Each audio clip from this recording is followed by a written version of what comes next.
Hi friends, welcome back to our channel. ఎలా ఉన్నారు? నేనైతే చాలా బాగున్నాను. ఈరోజు రంగోలీస్తో సింపుల్ రంగోలీస్తో మీ ముందుకు వచ్చేసాను. చాలా సింపుల్గా వేసుకోవచ్చండి బిగినర్స్ కోసము. బిగినర్స్ అంటే కొంచెం ఇది అవుతుంటారు కదా ముగ్గులు వేసుకోవడానికి, వాళ్ళకి హెల్ప్ఫుల్గా ఉంటుంది ఈ వీడియో కూడాను. చాలా సింపుల్గా ఉంటాయి ఈ ముగ్గులన్నీ కూడాను. ఈ రంగోలీస్ సింపుల్ కొల్లమ్స్ అపార్ట్మెంట్స్లో ఉండే వాళ్ళకి ఇంకా యూస్ఫుల్గా ఉంటాయి. వాళ్ళకి చిన్న ప్లేస్ ఉంటుంది కాబట్టి ఫ్లాట్ ముందు ఈ చిన్న చిన్న ముగ్గులు వేసుకోవచ్చు. అందమైన ముగ్గులు వరుసగా వేసుకోవచ్చు. ఈ వీడియో కనుక మీకు నచ్చినట్లయితే ఈ వీడియోని లైక్ చేయండి, నా ఈ ఛానల్ని సబ్స్క్రైబ్ చేయండి, షేర్ చేయండి.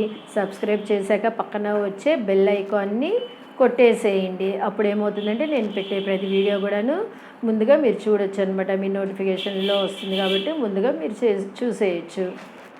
ఓకే ఫ్రెండ్స్, తప్పకుండా ఈ వీడియో ఎండింగ్ దాకా చూడండి.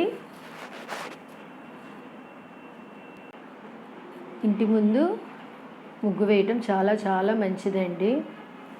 ఎవరి గుమ్మం ముందైతే చక్కని ముగ్గులు ఉంటాయో, తెల్లవారేసరికి ఎవరింటి ముందైతే చక్కని ముగ్గులు ఉంటాయో లక్ష్మీదేవి తప్పకుండా ఆ ఇంట్లోకి ప్రవేశిస్తుంది అంటారు.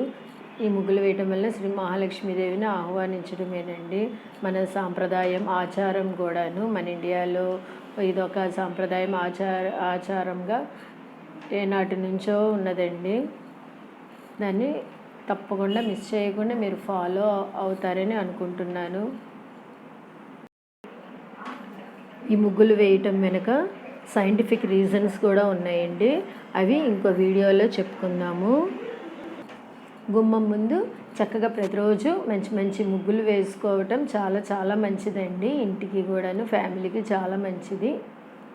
తప్పకుండా వేస్తుండండి. కొంతమంది వేయట్లేదు ముగ్గులు, అపార్ట్మెంట్స్లోనే కదా ఏముందులే ఉండటము అని, లేదా ఎవరు చూస్తారులే అని అలాగూ ఈ రోజుల్లో వాళ్ళు చాలామంది నెగ్లెక్ట్ చేస్తున్నారు.